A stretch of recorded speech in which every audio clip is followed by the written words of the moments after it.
Everyone is capable of creating beautiful sounding chords and chord progressions.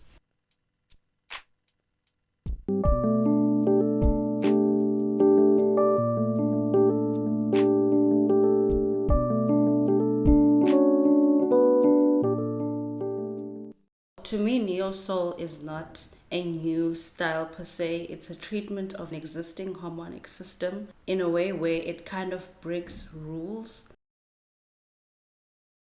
For instance, if I have F major, and we know that F major has B flat in it, right? So if I wanted to do like,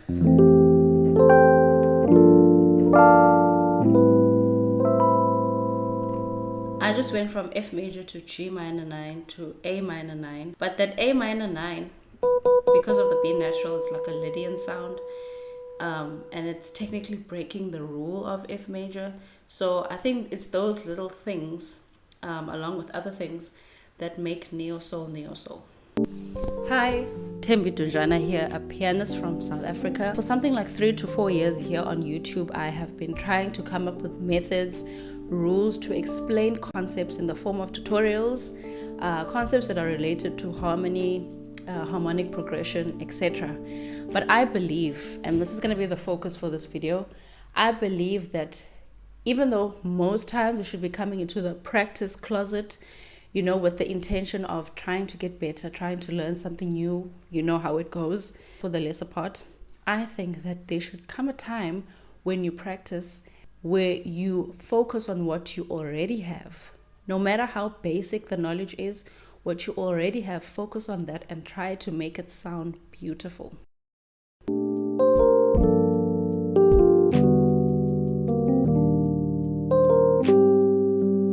You should be coming into the practice room with the knowledge that the music that you're trying to create is already within. So look, I don't know about you, but when I grew up, when and where I grew up, it was a known thing that music comes from within. It was never a thing that you needed to attain from the outside. I think that's why we would hear a lot of stories from Black parents especially. I'm lucky I didn't have that, but I heard a lot of stories, and it was quite a common thing in my community where Black parents will be like, why would you study music when you know you already know how to sing, the music is already within you. Half the family can sing and or play instruments. Everyone is doing it at church or cultural events or whatever. And it was just a known thing that music exists on the inside. I wasn't taught that. It's something that I knew. And when you come into music institutions, or maybe we can say the Western world or whatever, then it's kind of like, oh, if you learn this, then you'll be good. If you do it this way, then you'll be good. And learning stuff is as important as also nurturing what is inside of you, because when we first started music, the reason why we're still playing music today is because each person has something inside of themselves that they want to express.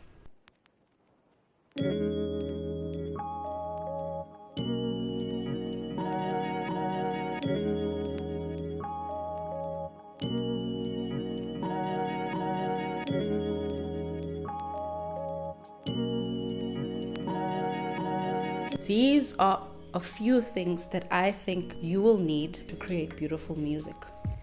Beautiful neo-soul sounding style music. The first thing, you know what neo-soul sounds like. And I think we underestimate the power of our ear. If we know what something sounds like, we know what we are wanting to output on the piano or whatever instrument you're playing. Number 2 is your creativity. And number 3 is any pre-existing musical knowledge of harmony that you have. That knowledge can be used to create beautiful chord progressions. I mean, it's like the saying, what you do with $1 is the same as what you'll do with $1 million. See, I think the problem that most people have is that they feel like they do not have enough knowledge to make something sound beautiful, and this is just simply not true. Okay, I'm going to show you how, even at a beginner level, if you are someone who's only been practicing with triads, I'm going to show you a few things that you can do to take that triad that you have and make it sound more exquisite, make it sound more like neo soul. But the point of this video actually is not about me showing you those techniques. Rather, it is about me showing you that what you already have is something that you can work with. How can you use what you have to create something beautiful? Let's say for the beginner and you've been using only triads. If I have a triad, let's say I have a triad, G minor triad, and what's typical in neo soul is to extend that. So now what you want to do is you add the flat 7, you add the 9, you add the 11.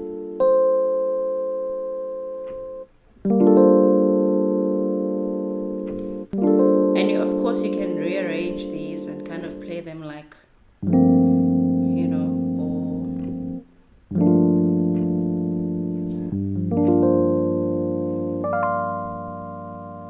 The second thing that I've found to be common in this style is the relationship of the minor third interval. So if I have, again, a G minor, and I go down a minor third and keep the same chord on top, I get another chord which is E half diminished. And now, as I had explained at the beginning of my definition of neo soul, it breaks rules. So sometimes you'll find that it won't be a E half diminished, but they'll make it a natural 9, natural 11.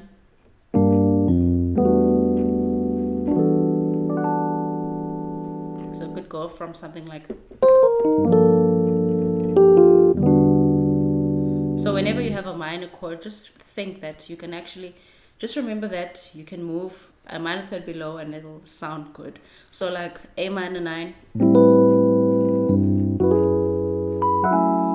I could do it on D minor.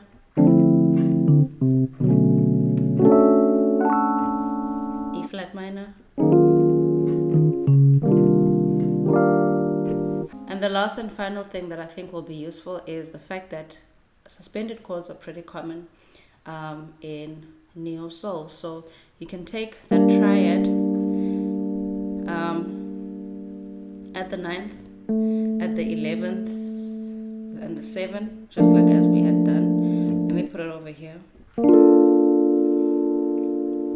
The bass note will be a fourth above whatever the minor chord is. So you kind of have a C13 sus. So 13 suspended chords are pretty typical in this style. You can do it in this position as well.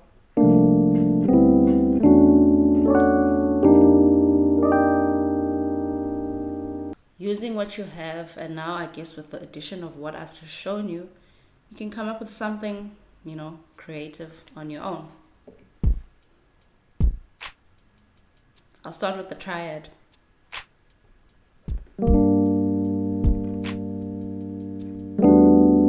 Minor third. I'll add tensions to the G minor. Minor third.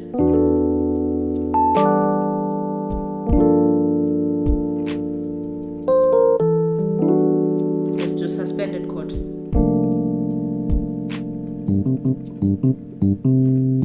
Let's go up a tone. Let's go back to the C, sus. Let's go up a half step.